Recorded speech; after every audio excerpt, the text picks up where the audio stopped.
Good afternoon. Happy Diwali to everyone. On behalf of Women's and Young Members Excellence Committee of ICAI, it is my pleasure to welcome you all to Yashashwini and Ideal Series 78. Yashashwini and Ideal is a Wednesday series of program conducted by WYMEC for the Women CA and by the Women CAs. This series is an extension of Sky High Symposium, which concluded its 100 episodes.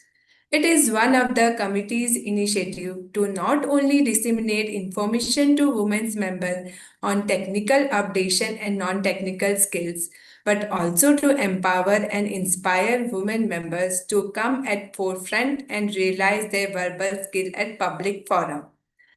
Aside to this, I also request everyone to participate in the another upcoming event organized by WIMEC Altair, Shore, Lead and Shine, CA Women's Leadership Conclave 2025 on 8th November Saturday at Yogi Sabhagrah, Dadar, Mumbai. Now I introduce today's speaker, CA Sakshi Agarwal. Sakshi ma'am is a chartered accountant, company secretary, and LLM with over 7 years of experience in tax, audit, and compliance.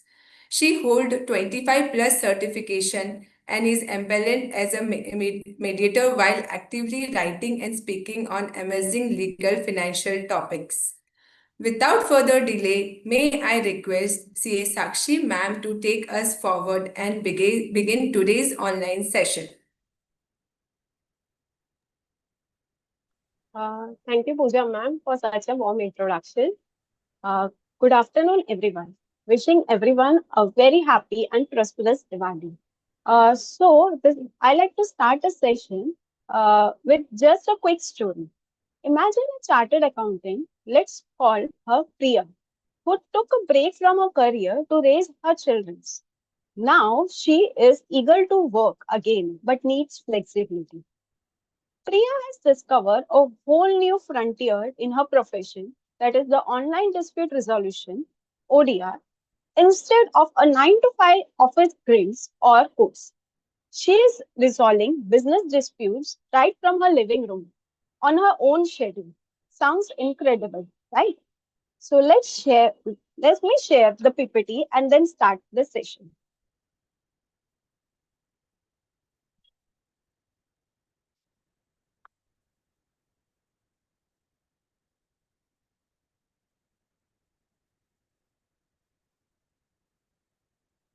Disputes are moving online, and so are opportunities. As we have seen, shopping, banking, and even exercise classes goes digital. Dispute resolution is also virtual.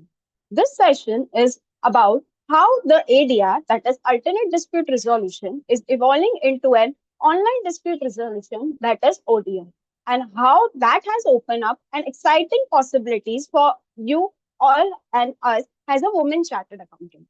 By the end of this hour, together, we will learn the ADR foundation, what methods like mediation and arbitration are, in simple terms, top platform that you can join to start practicing ODR, a quick start checklist, and a concrete 30, 60, 90 days plan to launch your flexible ODR practice, and how to manage the risk and ensure the success as you venture into this field.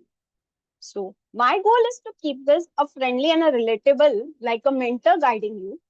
Feel free to imagine if I am that colleague who has been through this journey and is here to show you the ropes.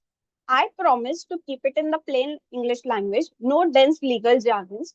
So take a deep breath, get comfortable, and let's dive into the new frontier together. So to start with, let's make sure that we understand the basic, what exactly the ADR is. All right. So before we go online, let's talk about ADR itself. ADR stands for Alternate Dispute Resolution, which basically means ways to settle disputes outside of the traditional courtroom drama. Think of an ADR as a peaceful negotiation table compared to the courtroom battle. It often it is often faster, less formal, and more collaborative. There are few main types of ADR, and you might have heard this term before also. The first one is a mediation. This is like having a referee in a friendly match. In mediation, a neutral third person, the mediator, helps the two parties to talk through their conflicts and reach a voluntary agreement. The mediator doesn't force a decision. They guide the conversation so that the party find a common ground themselves. For example, imagine two business partners who disagree about the profit sharing ratio.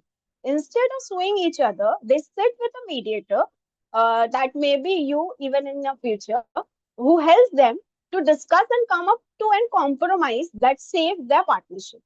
Mediation is a collaborative. Think of it as a mediation holding a flashlight, helping both sides see the issue clearly and find a pathway forward. The second one is the arbitration. This is more like a private judge scenario. An arbitrator or a panel of arbitrator listens to both the party present in the case evidence, arguments, everything, and then makes a binding decision.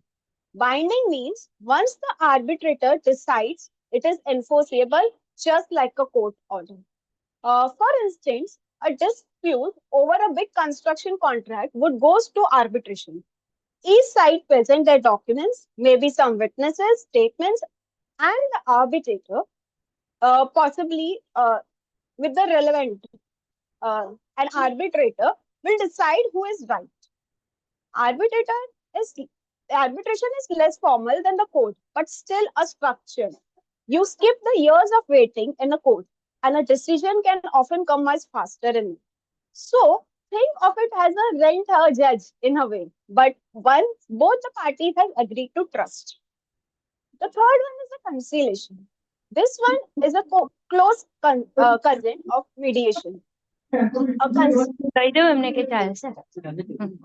a conciliation, a conciliator also helps the parties settle, but take a slightly more active role in suggesting the solution. If a mediation is like guiding two people to find their own answer, conciliation is more like a mentor that is saying, what does we try to get this solution? For example, consider a consumer complaint. Say a customer is unhappy with the product and the company. A conciliator might shuffle between them. That is sometimes even via a separate chat or a call and propose a medium ground deal, maybe a refund or a replacement plus a discount voucher to resolve the issue. Conciliation is common in things like employment dispute or consumer issues, where a quick practical solution is desired. It is somewhat halfway between the mediation and an arbitration, but it is not binding unless both the parties agree. But the conciliator does a bit of creative problem solving for the parties. Now, why do people use ADR in the first place? This is a big question because it is faster, cheaper, and private compared to going to court. Courts can take years. We have all heard of cases dragging on and on. ADR, on the other hand, can wrap up in weeks or a month.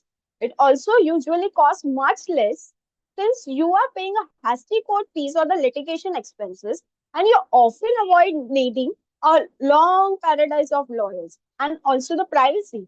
That is the huge benefit. ADR is typically confidential. No public records, no gossip columns reading your case details. For business and professionals like us, that privacy and speeds are gold. So think about it. If you have a dispute, would you rather spend 3 years in a court with everyone knowing your business or 3 months in a confidential mediation or arbitration and move on with the life? Exactly.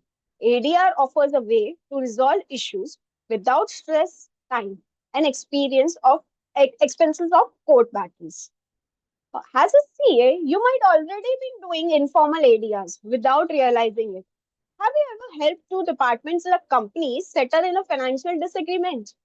Or have you helped a client negotiate with a tax officer? That's you using your problem solving and negotiation skill. The same spirit has ADR. So now that we know that ADR is basically about resolving dispute in a more ambiguous, effective way, what happens when we take this process online? That brings us to our next section.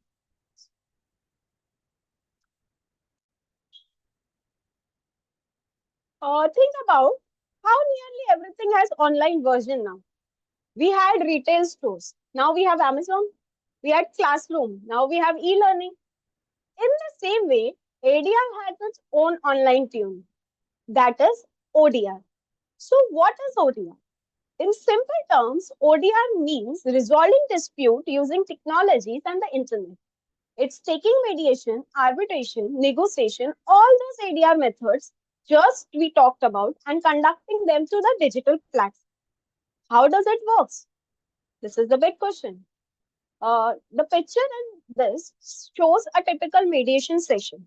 But instead of sitting in a conference room, everyone is on the Zoom or a team call from their own home or offices. That is ODR's action. The party might start by filing their cases or complaints on an online platform, much like you file a form online. Communication happens to a secured video conferencing or even just to a chat or an email, depending upon the platform and the complexity of the cases. All documents are shared via e-filing portal. No bulky paper files or couriers. You upload the PDF of evidence, contracts, statements, etc. Now you need a signature on a settlement agreement or arbitration award. How to use that? The use of electronic signature. For example, in India, we have used that Aadhaar e-signature and an Aadhaar OTP. So that signature or any other verified digital signatures might work. That might even be a digital evidence vault or a secured cloud storage where all the traces materials are stored confidentially. Finally, when the decision or the agreement is reached, it is delivered electronically. In some advanced system, you might even get an e-award immediately with the security features like a QR code or a blockchain verification to ensure the authenticity. Is in essential, everything happens remotely. Hearing, documents, exchange, even announcing the final outcome, all is done online. You would resolve a dispute where one person is in Mumbai, another is in London, and the arbitrator may be you in the future, sitting in Bangalore, each from their own desk. How cool is that, right? So now, why is ODR a game changer, especially for women like us? Let's highlight a few big advantages of taking the dispute resolution online. The first one is speed.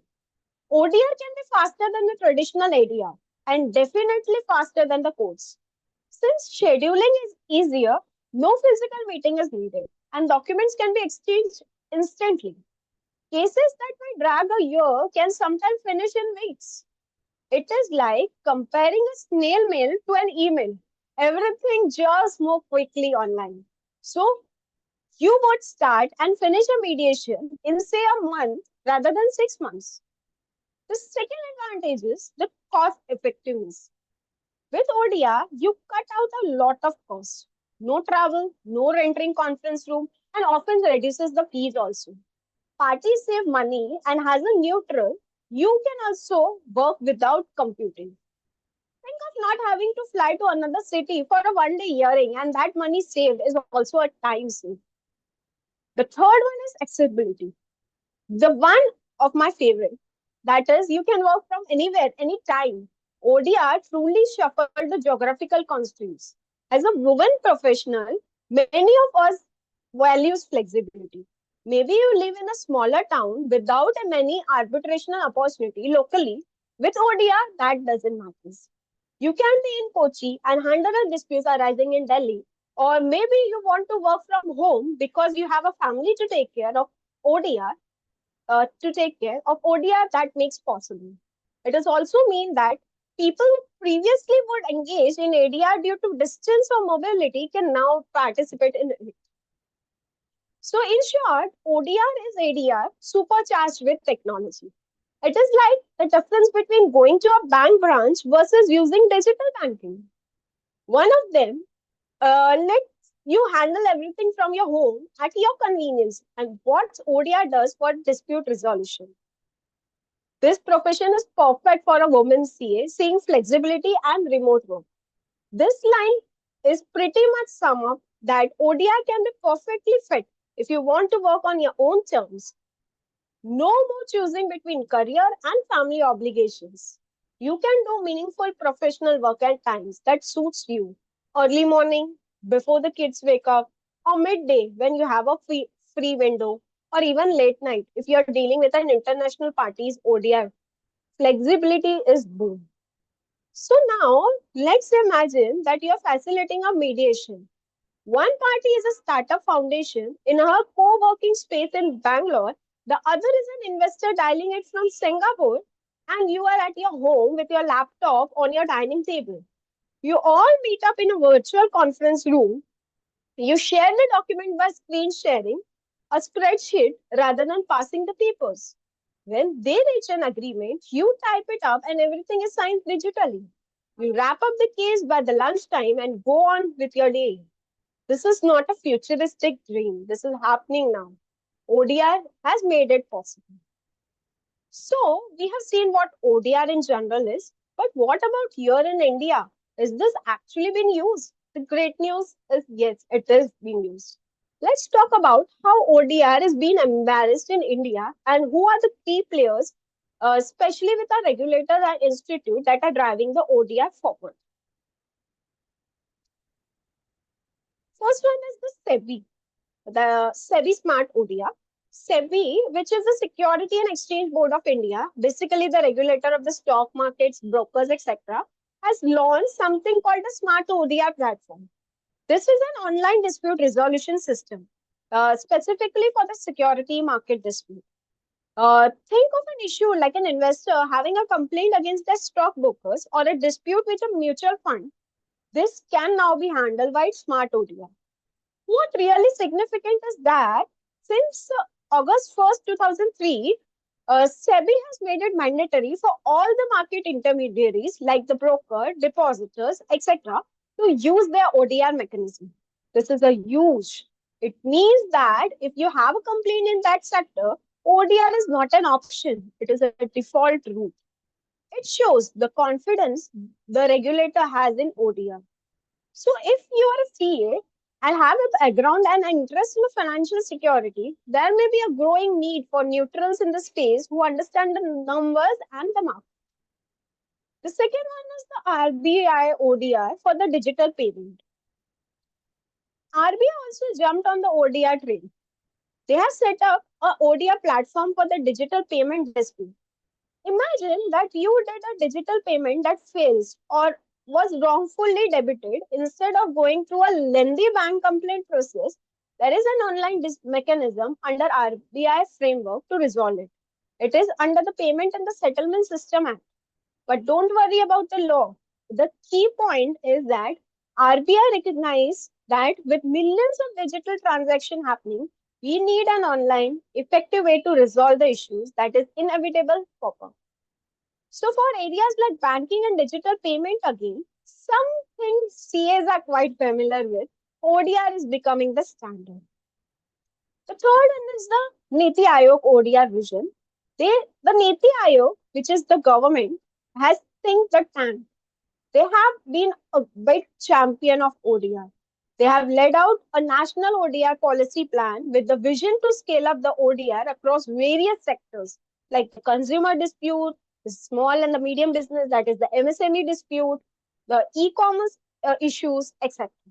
Niti Aayog has basically said that ODR is the future and we need to build the infrastructure and train the people that are neutral to make it work. They have even held the conferences and released a recommendation report for expanding the ODR. So the top level of the policy making in India are posting for this. That means that in the coming years, you can expect ODR to become more and more common, and the demand for the trained mediators, conciliators, arbitrators will rise accordingly. The takeaway here is that the ODR in India isn't just a concept.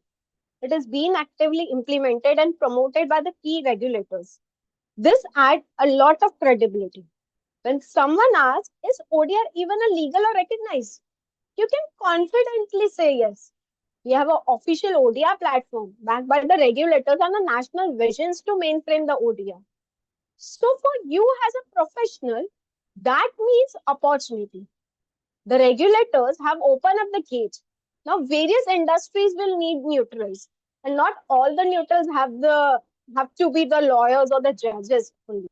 In fact, that for many business disputes, having a CA as a neutral is a big, huge plus advantage because of your financial acumen and analytical training. This field is still new.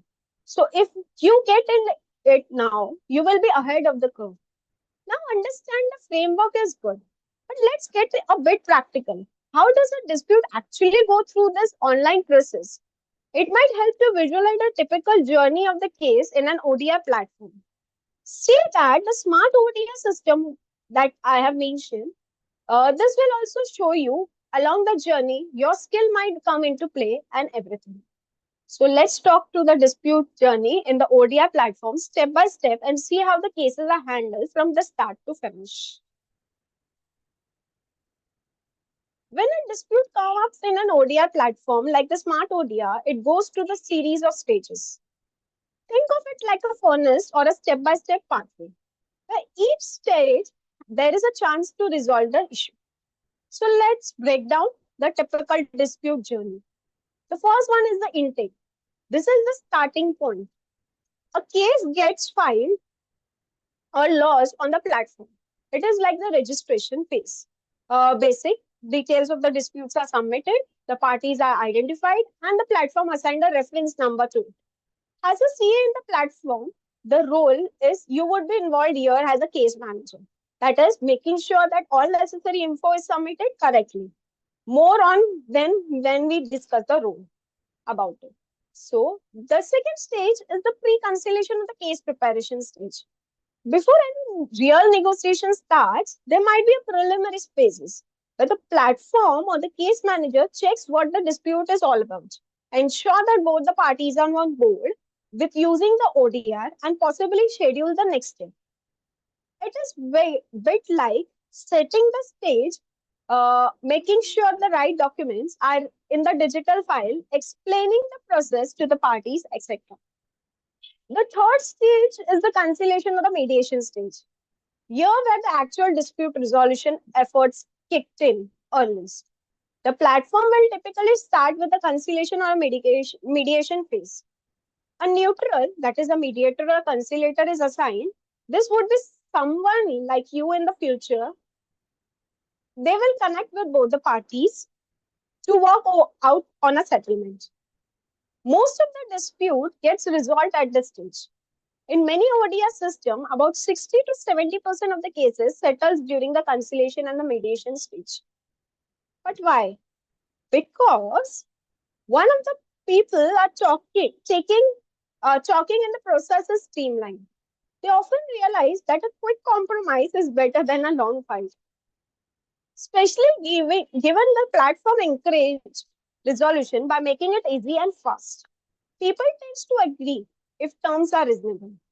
For you, this is encouraging. It means that bulk of your work as a neutral might be helping folk find a common ground, and you will be successful most of the times. The fourth stage is the arbitration stage, that is the follow back. Now, if the conciliation fails, maybe the parties just wouldn't agree, the case moves to the arbitration. Think of this as a plan B. This safety net to ensure that the dispute still gets resolved. In arbitration, a decision is imposed by the arbitrator because the friendly settlement doesn't happen. Some platforms have a rule like if no settlement in the X days happens, then it automatically goes to arbitration. As a result, arbitration is a fallback stage in many ODR flow. Only a minority of the cases should reach here. That is the, I guess, 30 to 40% from the above data.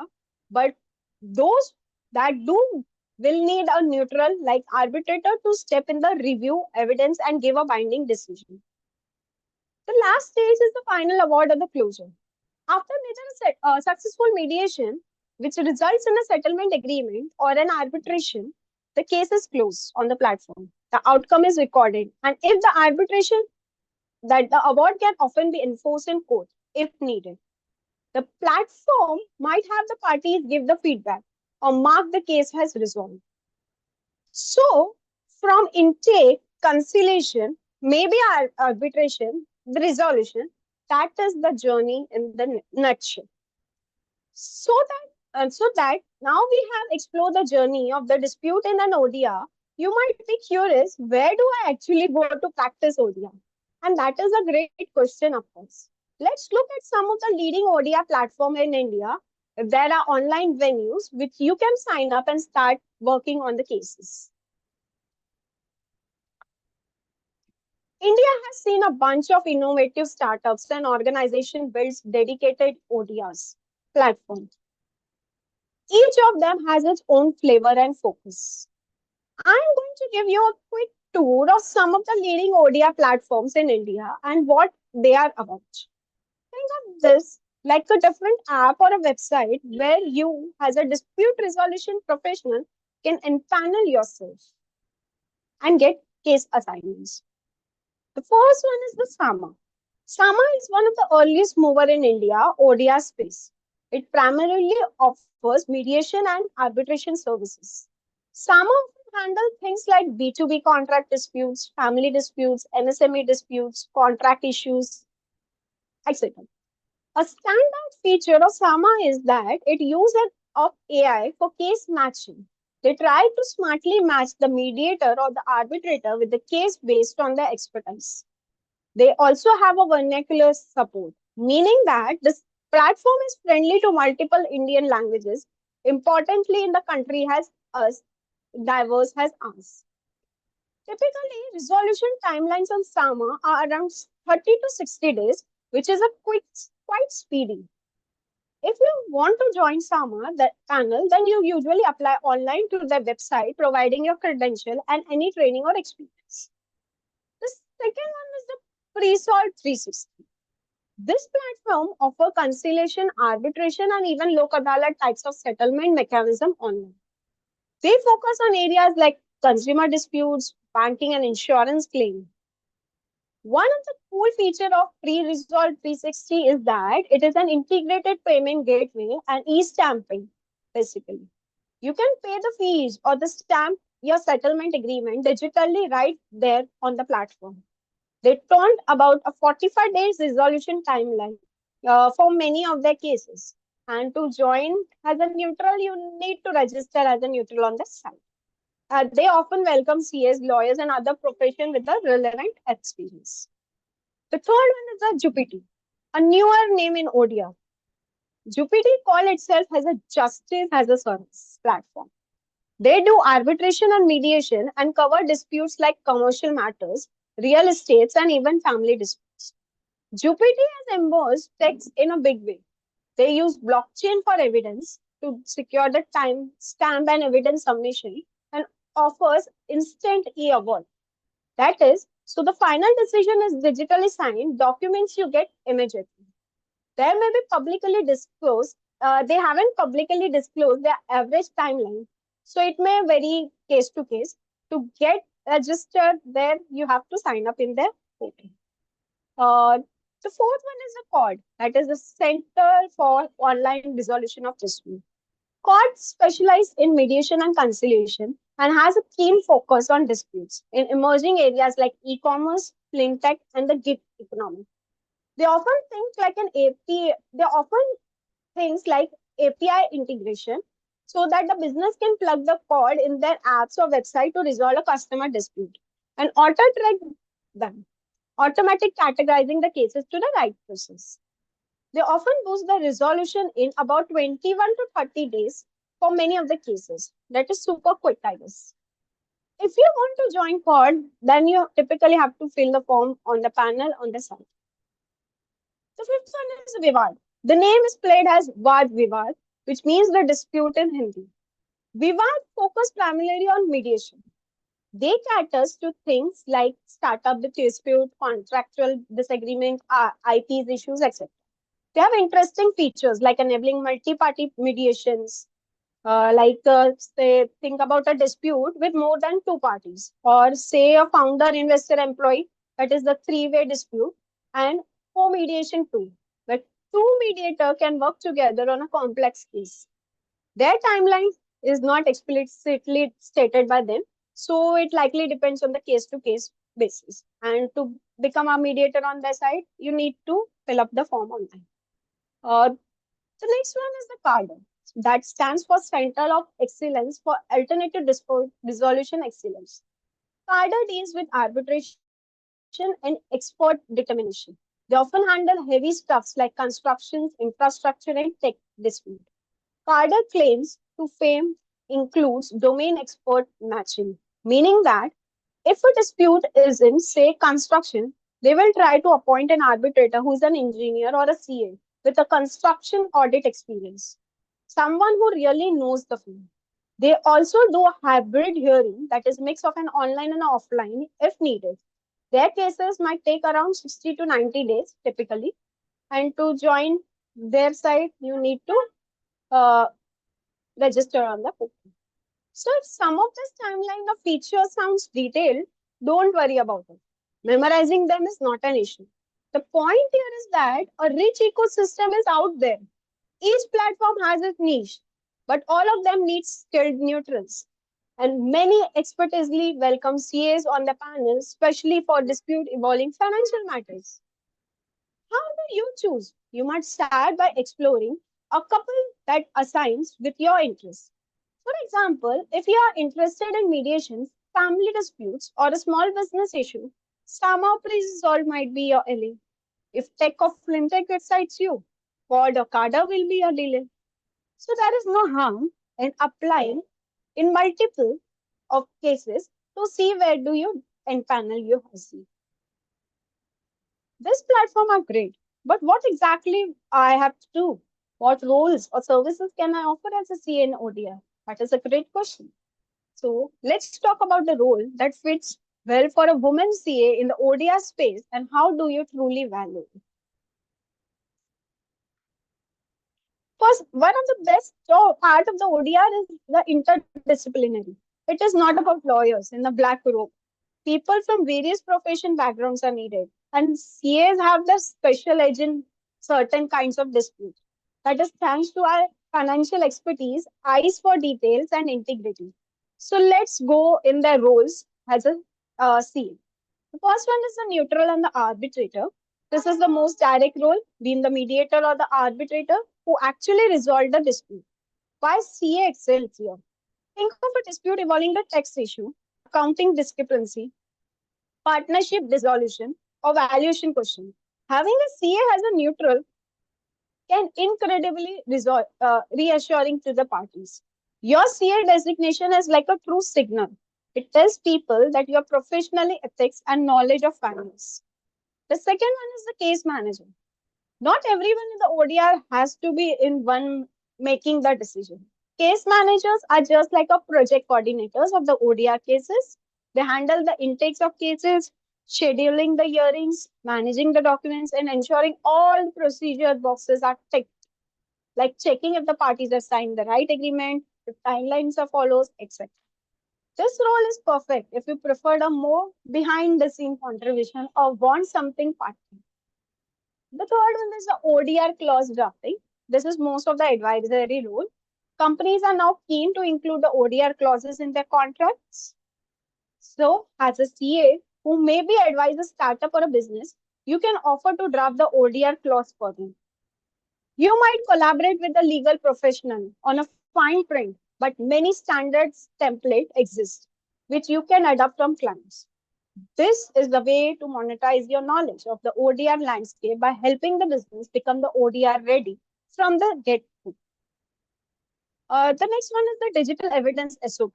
Now, this sounds technical, but think of in this way. If a company wants to adopt ODR, they need to process for handling the digital evidence for document safety. As a CA, especially if you have an audit or an IT experience, you can design the SOP for a secured e-filing, maintaining audit risk, and authenticating the digital evidence for clients or even for the ODR platform. Essentially, you ensure that when the documents are shared online in a dispute, there is no tampering and everything is logged in properly. This kind of work is great if you enjoy the systems and controls. It is similar to how we approach an internal audit, but here you are auditing or setting up the system that will manage the dispute data. With data privacy being critical, organization will pay for expertise to set up this right. The next one is the ODR readiness audit. Building on that, another service angle is conducted, that is ODR readiness assessment for companies. Think of it like a mini consulting project where you can check if a company is ready to handle the dispute online or not. You did review their tech stack, their data privacy compliances, and their internal conflict resolution policy. Then you give them a report or a certificate that yes, you are ODR ready, or recommendation to plug up the gaps. So those are the five distinct roles that you can mix and match as per your experience. So now you might be thinking that it is great, I am interesting, but how do I actually start? So let's go to the process, how we can do it. The checklist, the essential checklist. The first one is the training. First thing, first get some basic training or certification in ODR. Uh, while being a CA, give you a great foundation. Learning the specific skills or mediation or arbitration is important. There are 40-hour certificate course available by our own institute, ICAI, or and even other platforms like IIAM or ICADR, or even course offered by the ODR platform itself. 40 hours might sound like a lot, but typically it is like a week-long workshop or spread over a few weekends. This training will teach you things like negotiation techniques, how to draft settlement agreement, ethics, etc., especially for the ODR and the ADR. It will boost your confidence and credibility. The second one is the clause bank. Start building a clause bank. Basically, a collection of sample ODR clauses for the contract. If you're going to advise business or even just to increase your own awareness, gather the template clause for a common sectors. For example, a simple ODR clause for an IT service contract, one of the partnership deed, one for the vendor agreement, and so on and so forth. The next one is a conflict check law. This is about the ethical and professionalism. Maintaining the conflicts of interest check law. What does that mean? Basically, a spreadsheet or a diary where you list the cases or the parties who were involved with to ensure that you don't accidentally take up the case where you have a prior connection. For instance, if a mediator or a dispute for company X, you have not noted it down. So later, if company X appears in a new case, you did remember to disclose that or step aside if needed. The next one is a digital hygiene. Since you are working online, make sure to set up a digital workspace securely and professionally. This means having an encrypted email service or using a strong password and maybe a secured email provider, getting a reliable e-signature tool, etc. Also ensure that the data storage is secure. The next one is the hearing etiquette. This is one of about your appearance and setup when you actually start doing the online session. Test your video, audio setup before hearing or a meeting. Nothing kills the professional vibe more than hello, can you hear me? Am I audible? For 5 minutes at the start of the session. So invest maybe in a good handset or a mic if needed. And always do a quick test call with a friend or just with the platform test function before the real one starts. Ensure that you have a neutral background. It doesn't have to be fancy bookshelf, just something non-destructive. Rest professionally, being on time is a crucial login. A few minutes. These are the checklists in your foundation. If you take this off, you will be great in position to start up with the ODR work. It covers the knowledge, that is the training, the tool, that is the clause bank, tech setup, the ethical guarding, that is conflict law, confidentiality, and the professional service presence, that is ethics you need. Now, don't get overwhelmed. You can tackle this once at a time. Maybe this month, focus on getting the training done. Next month, sort it out with the digital setup and gather the clause template. Each step is manageable. And remember, many of these are things you might partially have. For example, as a CA, we often have a digital signature or a way to secure send files. So I'm already ahead in some ways. It is about tweaking the deals in ODR content. So now you know the essential to start. So now let's paint a picture of progress. How would you first go with the 90 days in this journey looks like? So yeah, day 1 to 30 days, that is the learn and the map one. In the first month, you focus on learning and mapping the landscape. Complete an ODR certificate or the training. This is a priority in 1 month. Enroll in a 40-hour courses as we had talked earlier and get it done. By end of the month, you will able to get a certificate in hand and a solid base in the mediation and arbitration. After that, research on three niche sectors. Think about what kind of dispute interests you or aligns you with your background. Pick a few reads, set up on common issue. There may be specific laws or just news article about the disputes in those sector. This will help you later tailor your profile or the content. Join CA forums or ODR groups, networking time. Okay. That's the probable, the WhatsApp, Telegram groups of CA interested in legal, ADR stuff. So the LinkedIn groups for the ODR practitioner. Join couple of them. Also, ICAI or the local CA society might have committees or events on ADR plugin. The idea here is to start connecting with the like-minded folks because opportunity often comes to people only. After that, attend 2 webinars or workshops. These days, there is a webinar for everything. Find a couple of webinars on mediation, arbitration, or ODR. They are free ones, often offered by the Institute or the LinkedIn events. Attend them. You will learn a new perspective about ODRs. By the end of the 30 days, you would feel knowledge empowered. You have got the training, you have laid of the land, and you have signals to your legs that you are exploring. After that, the day 31 to 60, that is build and apply. The second one is all about building your presence and applying what you have learned. Draft your ODR SOP and the clause template. Remember the clause bank. By now, you have an example. So draft at least three more clause for the sectors you have researched. Also, maybe outline a simple ODR SOP for yourself, like a checklist on how you will handle a case for intake to finish. It is okay. It is just for your use.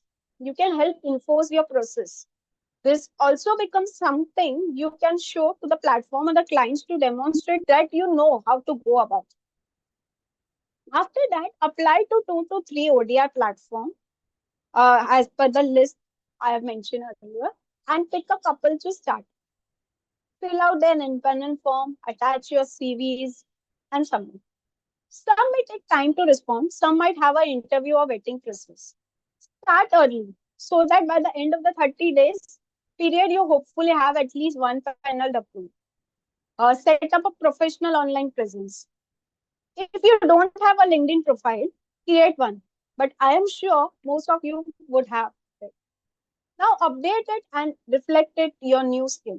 Add a mediator or a ODR professional on it to your headlines. Maybe list your certificate in the education section and write a line in your summary about your interest in the digital resolution. The next one is having a mock mediation practice. Let us find a peer and do a mock mediation session. You would use hypothetical case or a past case and a role play mediator and parties. It might feel silly, but it really boosts the confidence. It is like practicing a speech in front of a mirror that you iron out a lot of wrinkles. Plus, you might catch any technical kinds or glitches that might happen during the sessions or anything like that. By the end of the 60 days, you build up something tangible. Your presence is out there. You have applied to platform and you have tested and driven your skills. This is where you shift from a pure learning mode to an execution mode. Now, after that, the 61 to 90 days, that is list and launch. The third month time is to really launch and start getting the experience. Get panel listing confirmation. Hopefully, By now, at least one of the platform has got back to you with a yes, welcome on board. If not, give that a nod or apply to a couple more. Once you're listed on a panel, celebrate that win. You are officially an ODR neutral on a platform. That means you might start receiving case invitation, or at least you can start saying that you are neutral at an XYZ platform in your bio. Publish a LinkedIn article or a blog post. A great way to announce your new venture is to write an informative piece. Reach out to five targeted clients or contacts. Think of a handful of people who would possibly need ODR service or know others who do. Secure your first paid assignment. This is the big milestone. So we have set up successful metrics now. By the day 90, aim to have at least one completed cases, two warm leads, and active panel status on at least one ODR platform. If you hit this, you have got serious momentum. And even if things don't go perfectly, says you didn't get a case yet, by the day 90, don't worry. The idea of this timeline is to keep moving. Sometimes it might take a bit longer. Sometimes you might get a case very earlier. The key is by having done all this, you are far ahead of where you were 3 months ago. That's not just thinking about ODR, you are doing it. Remember that every expert was a beginner. 3 months of focus efforts can transform your career drastically. I have outlined one path, but tailor it to your phase needed. The most important thing is consistent process and celebrate each milestone, every certificate earned, updated, every application sent. These are the steps towards your new journey. Now, when we charge ahead, we should be aware of some of the potential pitfalls also. Like any venture, ODR comes with its own set of challenges and risks. But fear not. With a little foresight, we can manage this. Let's talk about a few key risks and the guardians to keep your ODR practice safe and professional. Venturing into an ODR or really any dispute resolution means dealing with people's conflict, and that's come with the responsibility. To ensure your success and reputation, you would manage a few important risks. Here are big three risks to keep in mind, along with the tips on how to handle it. The first one is the enforceability. This is a fancy way of saying that will the outcome of the ODF process actually hold up if challenge? One concerned people sometimes have it, right? If we settle or get the award online, is it legitimate? The answer to all the above cases is yes, provided that the process is aligned with a legal requirement. For you, the guardian is use a reputed platform, follow the law. Make sure that any arbitration you do is under the umbrella of the Arbitration Act in India so that the award is enforceable in court. If someone does the compliance, sorry, for mediation settlement, having a party sign and maybe even it gets the stamp or recorded as needed. So stick to the recognized ODR for this. Second one is the bias perspection.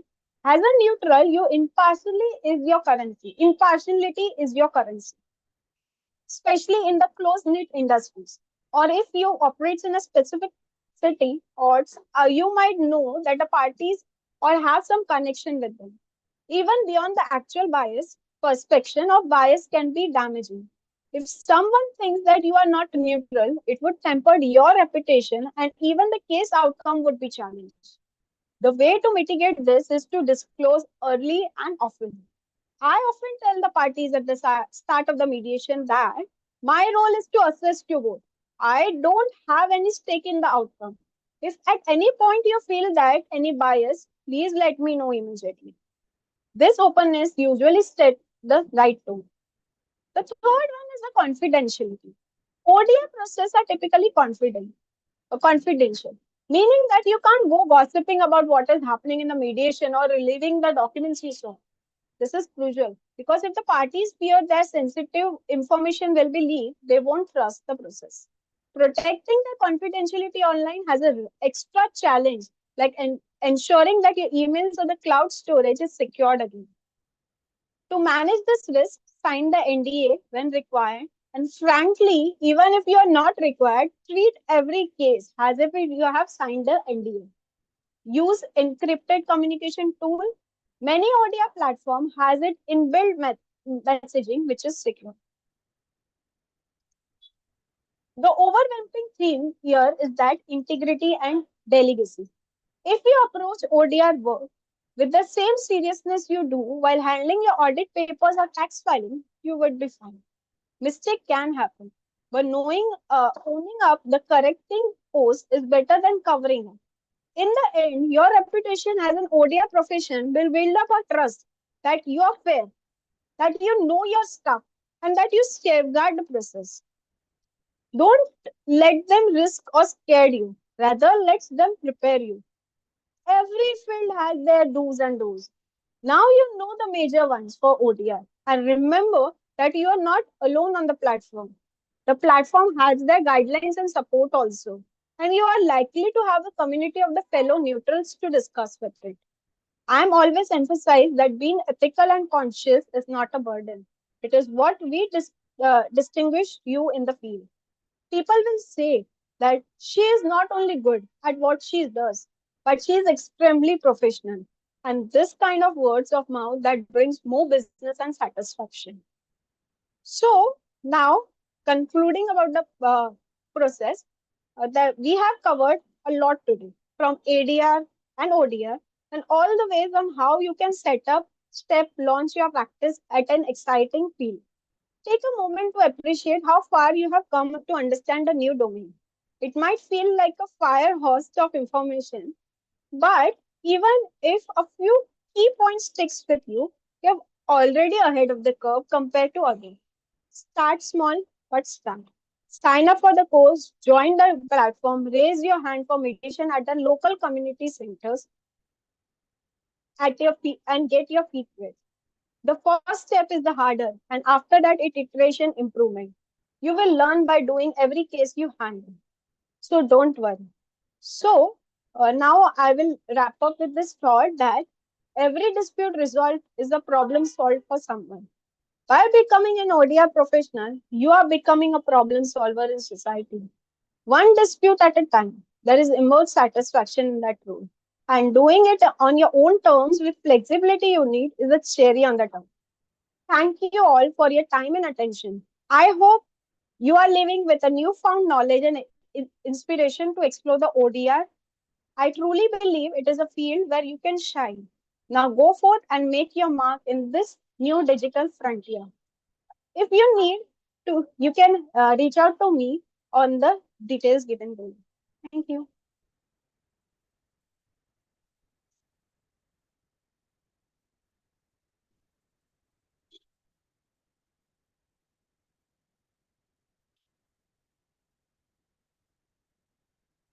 Hello.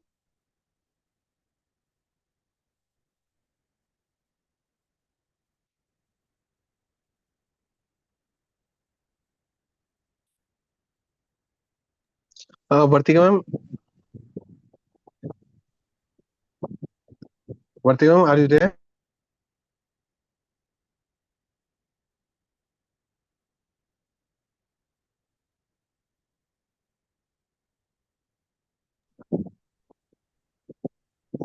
Hello. Vartika ma'am, are you there? Ma'am, it's now your turn, ma'am.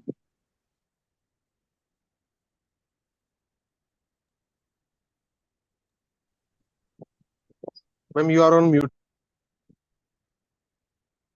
Hello. Hello. Ma'am, yes, you are.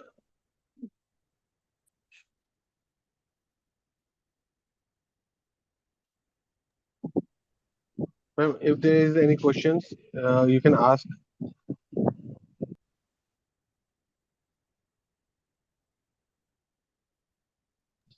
Hello.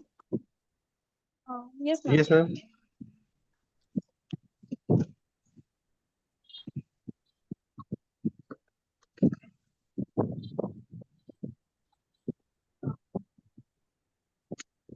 क्या कर रही है अभी?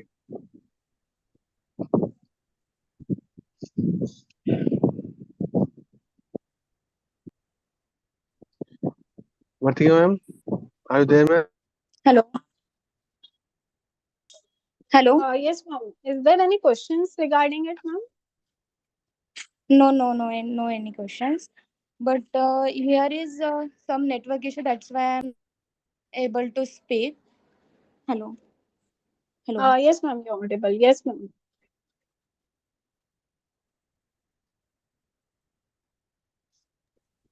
Sakshi ma'am, you can close this. You can close the sharing background, ma'am.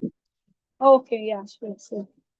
Yes, sir, I have stopped the sharing. Hmm. You can start with the second session, sir, then, as we are not having any queries regarding it. Komal ma'am, now it's your turn, ma'am. Please go ahead, ma'am.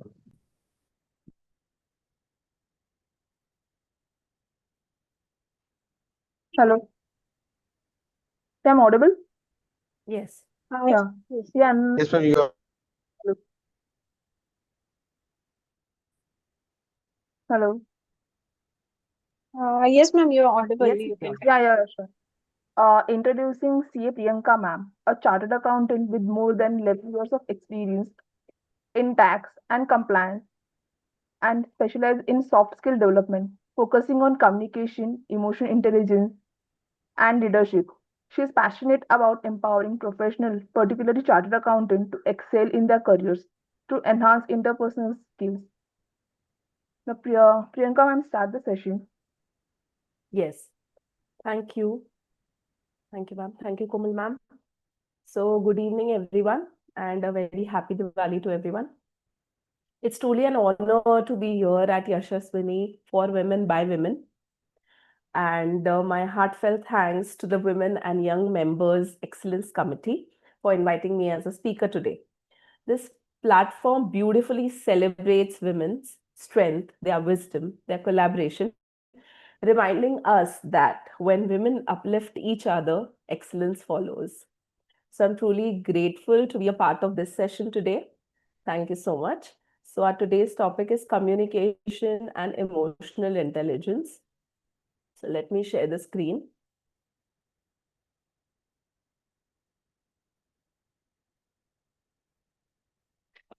I hope the screen is visible. Yes. Okay. So let's start with the session today. Today's session is communication and emotional intelligence. So I'll just throw some light on the content what we're going to discuss today. And the first thing is we'll do some introduction to communication. Then it will be introduction to emotional intelligence. What are the components of emotional intelligence? Understanding the components of emotional intelligence, which is self-awareness. Then we'll see how we can enhance our self-awareness. Then it will be exploring the self-regulation. Then we can throw some light on strategies for self-regulation. Then the role of motivation in EI, that is emotional intelligence, cultivating motivation, understanding empathy as a subject, enhancing the empathy skills, which are very useful in all kind of atmosphere, in offices, at home, and everywhere. Social skills in emotional intelligence, developing the social skills, real life applications of emotional intelligence, and then we can conclude. So, first, let's introduce what is communication. So everybody knows the power of communication. It is really beyond words. Communication is not just about speaking, it's about connecting to each other. How we connect to each other, how we talk, how we listen, and all components around it. Let's see what is communication. Communication is the process of sharing information, ideas, emotions, so that we understand so that we understand others and also we are understood by others. It's a two-way process. So it involves verbal, non-verbal, and written forms of expression. In professional life, communication shapes how people perceive your competence, your confidence, and your credibility. So basically, wherever you go, with whomever you communicate, the communication skills really play a big part in all of it. Why it matters, I'll tell you. Because why it matters? Because 85% of the career success comes from strong communication. So whomever you will see who have excelled their fields, they really have good communication skills. Even if some people are not good at communication skills, they make it a point to learn, because finally they have understood that communication plays an important part. So strong communication and interpersonal skills. Give me a sec. Okay. Uh, in at the screen share, is there any problem? If someone can help me? No. Okay. Perfect. Perfect. Perfect. So whether you're dealing with the clients, regulators, any teams, you're going to the income tax office, the GST office, or you're handling your colleagues at office or the interns, etc., the communication part is very important. So there should be trust, there should be clarity and confidence, because this really impact the results and the way you're working, right? So communication is not just about what you say, but how you make others feel. And this is the skill we really need to learn.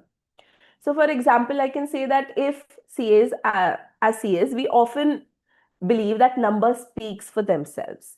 But in reality, people don't just go by your expertise. They buy your ability to explain it clearly and calmly. That means, because there are a lot of jargons around CA fraternity or the field what we are working in, we really need to simplify the language. We need to have the communication skill at par. Only then we can make our clients feel comfortable by having the right communication skills. Next, what is emotional intelligence, which is where we're going to cover the major part in this presentation. So what is EI? Emotional intelligence refers to the ability to perceive, to use, to understand and manage emotion in oneself and others. Now, someone will say that why EI is necessary? Because we are in a practical field wherein we're just dealing with the clients, with the numbers, with the data. Then why is emotional intelligence important? Because when you manage yourself, only then you can manage the other things around you. And emotional intelligence plays a very big role in this. So what is importance of emotional intelligence? Emotional intelligence is crucial because it is necessary in communication, in relationship building. So supposedly if you're pitching a client and you have a very good emotional intelligence, your EI is perfect, it builds the relationship with the client, and the person will actually come to you because you are a good communicator. They will see your skills later, how you're doing in your income tax and GST and other things around it. That is going to be later on. The first, they are going to judge you or they are going to come to you because of your communication skills and the emotional intelligence quotient and your personal well-being. So it really helps navigate the social complexities and enhances the leadership capabilities. So imagine you're in an office where you have 40 and 50 people working under you. So when you have this emotional intelligence quotient, it is going to be really helpful to you to manage all these people under you, with you, and the whole process is going to be very easy going then. So what are the components of emotional intelligence? Let's look at them. The first one is self-awareness. Self-awareness is the first thing, as they say that you should be happy first and only then you can make others happy, or you should have water in your glass and only then you can give water to others. So it's like you should recognize your own emotions and their impact on yourself and on others. And then comes self-regulation. So it is about managing emotions and impulses effectively. It means that supposedly you are in a situation wherein there is some negative impact on your balance sheet or P&L, for example. So, and you're getting angry because of some reason there. But then, if you're emotionally aware, then for sure you're going to manage your emotions and impulses and not react at that time. And then you can later on actually solve the problem. So, the third thing is motivation. So, motivation is harnessing your own emotions to pursue the goals. Every time external motivation is not required. If you are internally motivated, it is very much helpful. Then the fourth component is empathy. So understanding the emotions of others. So you can take up a scenario wherein one of the articles is coming and telling, I need a leave for exam. So, and the time is really less, maybe 1.5, 2 months. So you can really understand the situation of that intern if you're empathetic. And then after actually all the work is completed, you can give that person leave. Or maybe you can tell that person that finish off the work as soon as possible and I'll give you leave before that. So only if you're empathetic, you can do that. Otherwise, it's really difficult. Then it is about social skills. So building relationships and managing the social networks. So your social skills are mainly important when you need to go out, pitch yourself, and people are coming and working with you, and all the quarterly meetings and other meetings. And here, if your social skills are very good, you can really keep up the social networks. So next, let's understand what is self-awareness. Okay, so self-awareness means the ability to recognize and understand one's own emotions. As I told you, it is about yourself first. The strengths, the weaknesses, the values, what triggers you. All this, if you're aware of, if you know what are your strengths, as they say, you should always do the SWOT analysis. The SWOT analysis is only not about the businesses. The SWOT analysis can be done for an individual also, wherein when you're aware about the things will not trigger you immediately. So the benefits, what are the benefits of self-awareness? So self-awareness will make you a better decision maker. Yes, because when you know what triggers you, you'll be a little distant from it. You know what are your values, you will make better decisions based on your values. So when you're aware about all this, decision making is very easy. Second, it is required for greater emotional control. It gives you greater emotional control. So when you're self-aware, your emotions are not just at all the places. You're composed, you are at one place, taking right decisions, having the control of your emotions. You just don't blast off in for to your articles or to your employees or to your co-workers, because you are emotionally stable and your emotional control is right. So it also helps in enhance interpersonal relationships. So basically, as I always say, when you have good communication and you are an emotionally intelligent person, your relationships are going to be better because you know where to speak what and when and how.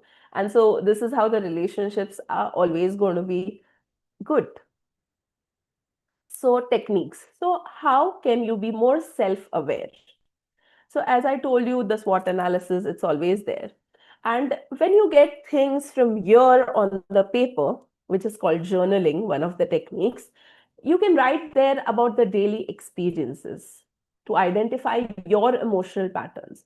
So when you do free flow journaling, or you just journal once a week, twice a week, whatever is there in your mind comes on the paper, your self awareness is quite high because you know what is going on. Otherwise, things are just moving around in your head, which is not a good sign, because it really hampers your decision making, your emotional stability, a lot of things. And being in our profession, we are just surrounded by so many deadlines and so many other stuff.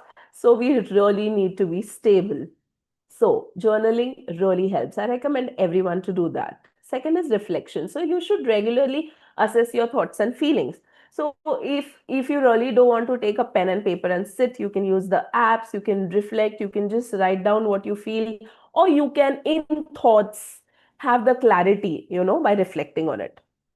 Third is you can take feedback. So you can take feedback from the people around you, from the family around you, from the friends around you. You should seek the constructive criticism so that you can gain different perspective. Otherwise, if you're only in your head saying that I am right, then you are not open to learning. You're not open to the new perspectives of life. So don't do that. Take feedback. So being in our profession, also we take feedback from our clients to know what needs to be improved, and what things, why the delays are there, for example. So feedback is always good. Take the constructive feedback.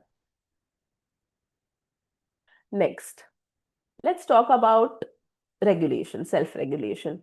So the ability to manage one's emotions and behaviors in various situations. So self awareness was about being aware. How are you reacting, what are your triggers, what are your weakness, strengths. So it was more about being aware.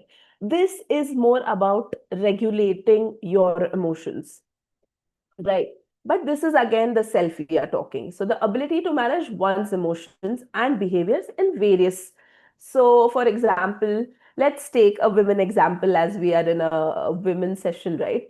So a woman, for example, she's doing all kind of work. Maybe she is in an office setting, then a home setting, then maybe a different setting wherein she's doing the work outside or inside.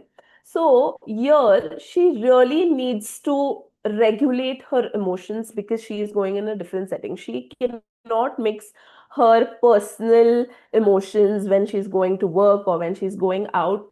So if she's aware about emotional regulation, it is really going to help her be very calm in all the situation and take the right decisions in the right environment.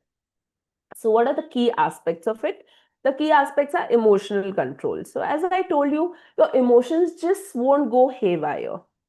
You're going to be in control of your emotion. The emotions won't control you. You are going to control your emotions. And there is a big difference in both of it, right? The second is flexibility in adapting to change. So as I told you, we go into different settings, we become very flexible if you're really aware about your emotional regulation. So let's be flexible and let's adapt to all these environments so that it's very easy for us to do things in different settings. Third is maintaining integrity under pressure. So I don't need to say anything about pressures because I think we deal pressures on everyday basis. But if you're aware and if you can regulate your emotions, it is going to be very easy for you to keep up to your values, to keep up the integrity, to have that confidence to take the decision. So it's very important. And mainly under the high pressures. So, what are the strategies for self regulation?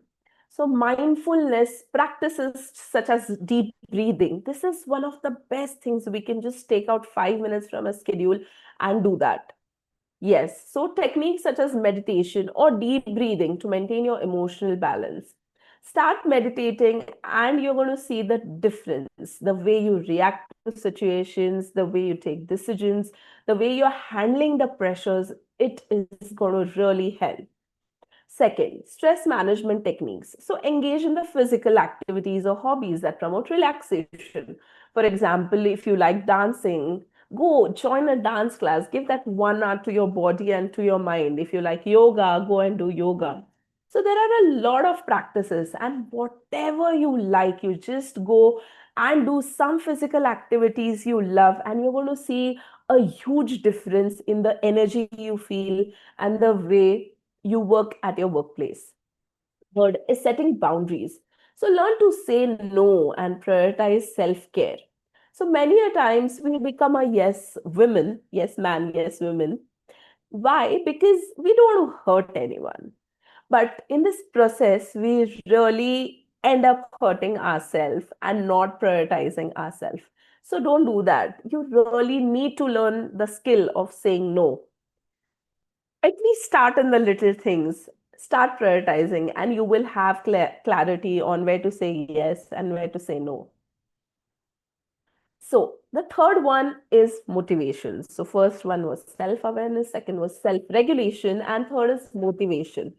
Okay, so this component of emotional intelligence, its definition you can say is it is the drive to pursue goals. So, if you have motivation to do something, you are very well bound to achieve your goals. So, this is the drive to pursue your goals with energy, with persistence, influenced by emotional factors. So you need all these things in place so that you will be motivated to achieve your goals in your life. I'm sure as chartered accountants and as women, we have lots of goals in life. May it be different sectors, maybe health, relationships, money, career, and lots of other aspects. And I really want you to be self motivated and then, external motivation, a little component of external, but more you should be internally motivated. So, what are the characteristics of motivated individuals? Let's discuss that.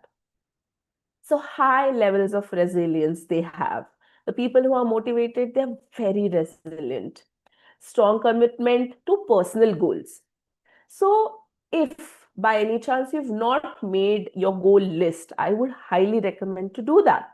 First, you should have clarity on what goals you have in your life, and only then you can be strongly committed to them. So first the professional goals, then the career goals, your work goals, and everything else.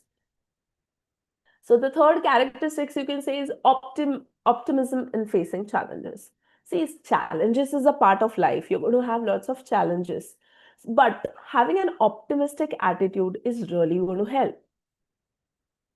So I just remember a story of a monk and his disciple, and so the monk who was there, he was happy in all the situation, optimistic, telling the god, even if it rains, he would say, my lord, my your ways or my ways. And I know I have not showered for a longer duration because I was meditating in the woods, and now you're giving the celestial showers because so he always took whatever came, he just surrendered to God. And having that optimism in his life, he faced all the challenges.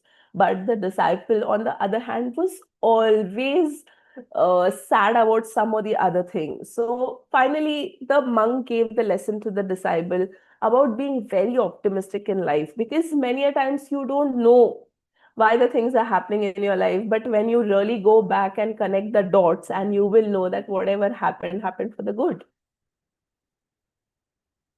So how can you cultivate motivation in your life?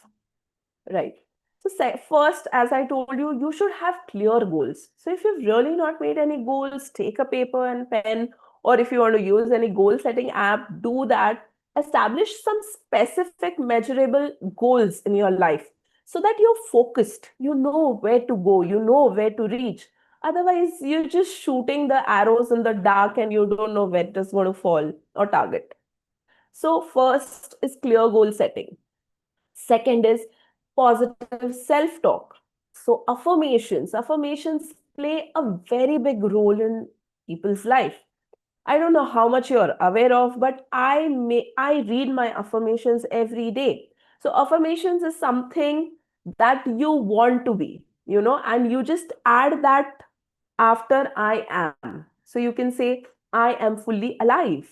I am courageous. I am strong. So, whatever you want to become, let's not talk about what you are now. Let's talk about what you want to become.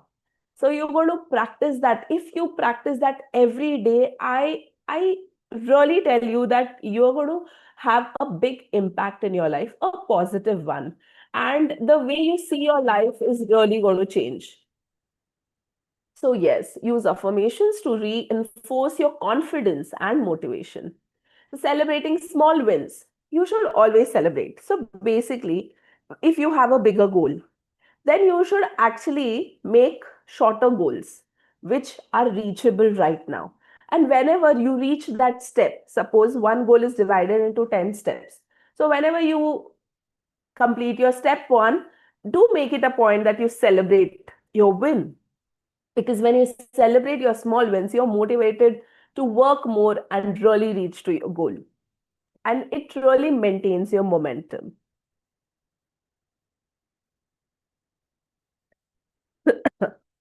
let's understand empathy. Empathy is the capacity to understand and share the feelings of others. So, till now, we were talking about self regulation, self awareness, and also motivation. So, this was more about what we need to do for ourselves from our end, right? Not really involving the other person in it or the other people around us. But empathy, here we are talking about understanding people's feelings, right? So, the capacity to understand and share the feelings of others and recognizing their emotional states. So, generally, everybody has emotional states. So, we need to recognize in what situation, how are they reacting, what is triggering them, their strength, their weakness.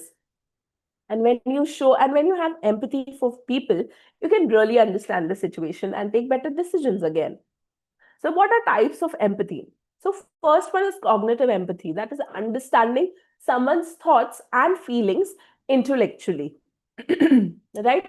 So, basically, if one of your colleagues is coming and telling you a story of it, or if one of your clients and is coming and telling you this happened in the business and they suffered this loss, and this is how the stock affects. So by hearing all this, you can intellectually empathize that person, saying that if we do so much turnover, then we are going to recover your losses. So this is intellectually thinking about the problems and the solution. Then second is affective empathy. So here we are sharing in the emotional experiences of another person. So here we are sharing about not about the losses, but about how that person felt when he incurred the losses. So first one is actually talking about the patterns and figures and profits and losses and whatever, the external part of it. And this is more about the internalization of it, the emotional part of it, right? So when you understand this, the internal one and the external, then it's really helpful. The cognitive empathy and the affective empathy, it'll be very helpful for you to assess the situation and, of course, get to the solutions. So, how can we enhance our empathetic skills, the empathy skills? So, active listening plays a big role in this. So, here we are not talking about talking, here we are talking about listening. And when it comes to communication, we feel talking is the major part. No, the actual data suggests that active listening and listening is the major part of communication. So, here you need to fully concentrate on what is being said without interrupting or formulating a response prematurely. So, basically, many a times what happens is we listen to talk. Don't do that. Listen, understand the whole situation before you really want to jump on the conclusions or give solutions. Active listening, big part. Second is perspective taking. So practice seeing situation from others' viewpoints to deepen the understanding. So, for example, what happens is if there is some tax, if you went to an income tax office and there's an officer sitting, for example, and he's telling you that he is very aggressive on one of your clients, saying that these documents are not there, and you know he's in a very grumpy mood, you can say, wherein he wants to aggressively ask you about everything, and everything is there but one document is missing, and he's just going to burst out on you. So when such things happen, you can instead actually sit. Of course, you can very well handle, say that, yes, I understand that this document is missing and we can get into it. But you can be empathetic about that person, saying that something must have happened which has actually triggered him today. And the mood, you see this mood like this. So when you're empathetic, you have to understand others' viewpoints. Otherwise, the understanding is not there. So, emotional validation. Acknowledge others' feelings without judgment. So, I think judging others is the thing we do often. And if someone judges us, we don't like it. But if you are emotionally very intelligent, you will always acknowledge others' feelings, and that too without judgment.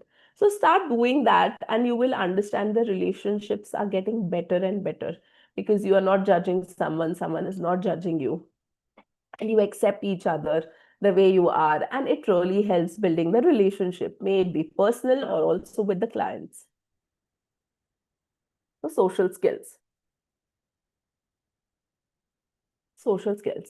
So by definition, if you go, social skills is the ability to build rapport, manage relationships, and navigate social networks effectively.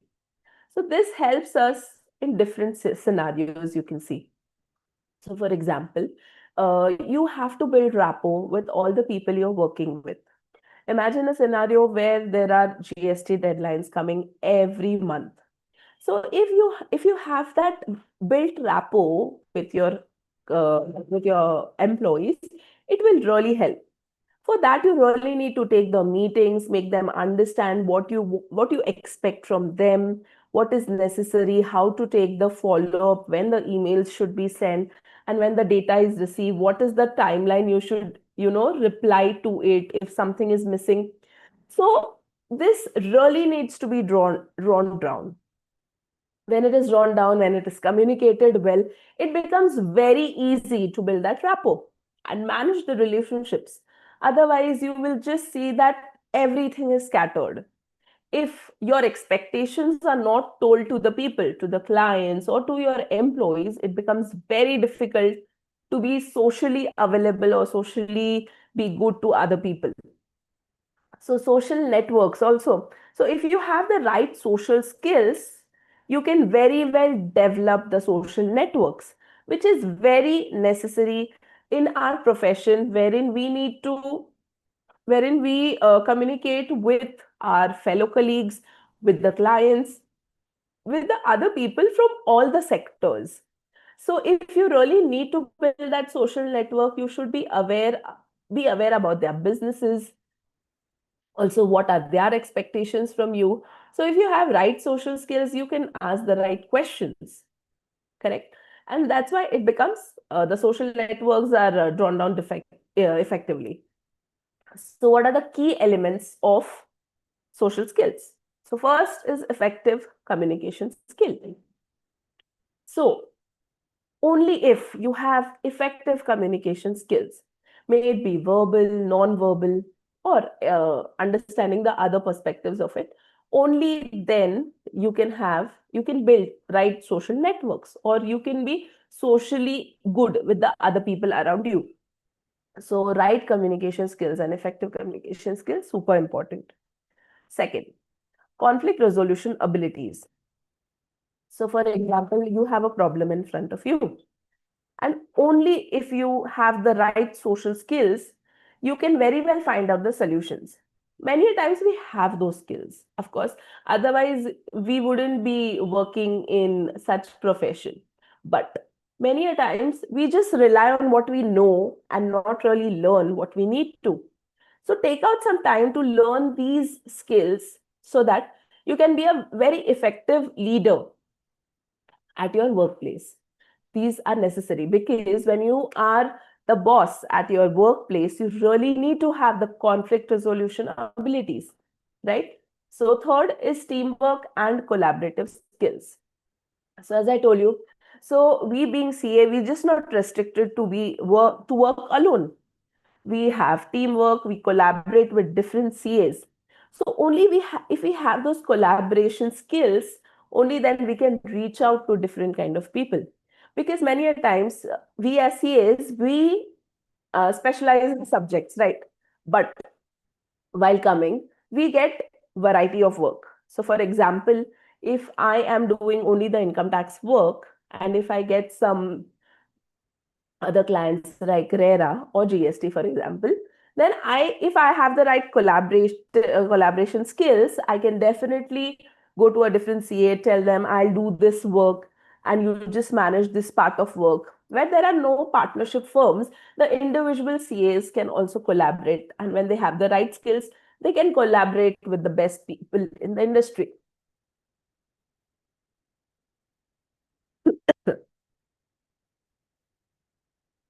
Give me a second.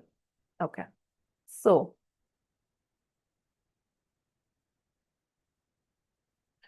how can we develop the social skills? So first way to do that is practice active engagement. So you should always be an active participant wherever you go. You should always participate in the group activities or the team project to enhance the interaction skills. For example, this is a webinar, but when you go to the physical events, you really need to take part in the group discussions, and you should take up the projects so that you know that you are developing the social skills by doing that. So active participation in everything you do is must. Second is networking opportunities. So as we are attending these physical events, so go to the ICAI events where you meet the other CAs, you can practice your social skills and you can build your network. Only if you have network, you can sustain in this industry. So attend the social events or workshops to expand your professional connections. So the events are endless. In whichever city you are, you have the events lined up. So make it an effort to go attend these events and build up your network.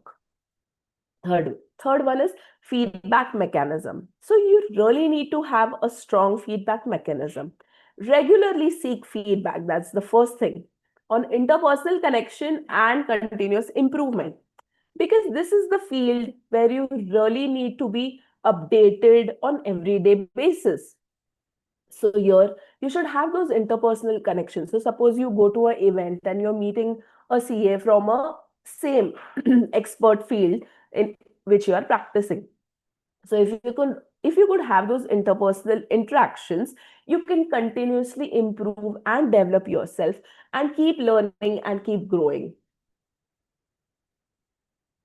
So how can you really apply these emotional intelligence in your everyday scenario? So first thing is in leadership. Leaders with high EI can inspire teams. Second, they can manage stress. Third, they can foster a very positive work environment. So as I told you, that being optimistic at your workplace is the first thing you need to do. When you have high energy, when you're optimistic about things, when you teach people how to manage your stress in such stressful environment and deadlines, which is there on every month to month basis, and which is going to continue for like the time you're going to work, the leader should be well equipped with the emotional intelligence quotient. Only then, if he is aware, if he is regulated, only then he can help the team and other team members. It can also help in leadership. So, leadership is the first one, and second is relationship. So, emotional intelligence enhances personal relationship by improving communication. So, supposedly, there is a scenario wherein a collaboration is supposed to happen, or a client is come to your place and you're pitching that client, right? So, if you're pitching the client in the right way, having that emotional intelligence of what is he expecting, what is his business, what is his need, only then you can have that personal relationship. So you should know the whole background of the person, and only then you can connect to the person on a similar line where you can connect. And then you should have the understanding between the partners. So suppose you are in a partnership firm. So only if you have that emotional intelligence, you can have very good relationship with your partners. If there is a communication gap where you are not ready to empathize the person, where you're not ready to, understand the needs of your partners, then it becomes very difficult to have those long lasting partnerships in your field. And also it helps in your personal relationships. So wherever I'm telling you where there is communication, and if you have involved the emotional intelligence in it, it is going to be very easy to have those happy relationships instead of the strained one where there is a communication gap. And that's why because of this, your growth hampers, your decision hampers. So just not do that and learn these soft skills so that it will really help to regulate you in your life. So I think we being as chartered accountants, we are trained to deal with logic. So where there are these skills where we are talking about balance sheet and P&L, and we are consulting people about how you should have better profits and other things, the numbers come into picture, right? The precision, the facts, what data you have, what data we are giving.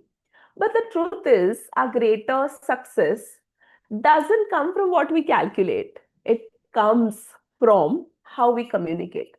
So I'm telling you, people are going to forget what were the figures, how much you've helped them earn the profit, or how much you've reduced their taxes, or how you've helped them, make better investment. But they will always remember how you communicated with them. So talking to a person, they'll always tell you, oh, that CA is really great. He's such a good communicator. He understands all my needs and caters to all the needs. So, the communication is going to play a big part in your overall success. So communication and emotional intelligence together form the bridge between the knowledge and the impact. So, so this is my one hand where this is knowledge and where this is impact. So communication and emotional intelligence is going to help you to take from A to B. It connects you where you're standing on the first step of your goal and where you want to reach to your step 10. Your emotional intelligence and communication is going to play the significant part of it. Yes. So we can have all the technical expertise in the world, but if we can't express it clearly, calmly, with empathy and understanding our own needs, then expertise stays unseen. Imagine a situation where you are in a GST department. You have all the data, your client got notice, and then you are there at the GST officer sitting right in front of him, having the all data and understanding the whole situation. But if the officer is, not in the right mood, for example, and he just tells you, no, no, no, this is not right. The things you have given does not fit this scenario, and the notice we have issued is correct, this, that. So here, when if you communicate, so two situations, if you communicate with the officer in a very calm manner saying that I understand the situation, I will recheck again, I'll see what documents do you need, if we can give you the whole thing, we will give. So if it is calmly held, the officer is going to understand and reply to you in a better way. Instead, if you just angrily reply with aggression, with the same aggression the officer is throwing at you, the situation is going to become difficult, right? So the expertise will not be seen in such a situation. He won't see that you are such a, experienced CA. He will just see that how you communicated. So let's not do that, because we can be good communicators. So let's be one. So next is communication gives us clarity. So as I told you, communication, only when you communicate effectively, you're going to keep your point and make the person sitting right in front of you understand. So, but for that, you need to have clarity of thoughts in your head first. And only then you can communicate it to the person who is sitting in front of you. So first is clarity. Second, this was self-clarity. Second can be, only if I communicate with the person, I will understand the needs or I'll understand why the problem is happening. And then we can find the solution. If you don't talk, if you can't come, if you won't communicate, then the problems will remain unresolved. Then emotional intelligence. So emotional intelligence gives us connection. So communication gives us clarity and emotional intelligence gives us connection. And when we combine both the clarity and the connection, we don't just inform, we influence people, we inspire people, and we build trust. So when you have these, I tell you, you can become such an effective leader. You can communicate your expectation to them if you have those right soft skills with you. You can inspire people. So when you become a leader, you can really inspire people. Tell them these are your goals. Tell them these are your goals. Tell them they want to reach there. When you give them that clarity, the energy, the goals, and I'm telling you, see, you don't reach till your goals alone. You need the help of the people around you. And only when you can inspire them, only then when you can influence them, you can reach to your goals. And third, it is going to help you build trust. So wherever there is communication and wherever there is a feeling of that you understand other people's feelings, or the other person knows that you understand their feelings, the trust factor is always going to be there, right? So this is where I want to tell you that you take so much of time to build on your skills, of to keep the updates in your field, to have the expertise on in whichever field you're working, like income tax, GST, RERA, etc. So here I want to urge you and tell you that have some time for the soft skills to be built. Because if you really want to reach to your goals, you need to parallelly learn your skills of professional skills, plus also the soft skill. And only then, you can reach to your goals in a very easy manner. So this is how I want to conclude today's session. So communication and emotional intelligence, start working on it. Be calm, do the meditation. You can also reflect. And then, as I told you, the 5 steps, if you just combine these 5 steps, you're going to understand and you're going to be better off with all these things. So first was self-awareness, second was self-regulation, then was you should motivate, then it was the emotion, the empathy, and then it was the social skills. So when you have these 5 things in place, I really tell you that you're going to be much ahead of the people who have not learned the skills, and you will have edge over it. Yes. So please do that. I would I would like to know if you have any questions on these, and we can take up the questions. Wherein if you have some real life scenarios wherein you need to help, wherein you need to know how to communicate, or what are the mistakes we are doing and how we can, not repeat the same ones. So the questions are welcome. Ma'am, there is no questions. I Okay. think you have delivered lecture very well that our audience have not any questions. Okay. Thank you so much, ma'am. So thank you, ma'am, for the Okay. wonderful session and appraising us. And also my gratitude to all the participants for joining the session and making it successful. So thank you once again, one and all. Thank you so much, Himani ma'am. Thank you. Thank you. Bye bye. Bye bye. Yes, Manish sir, we are done. Yes. Thank you.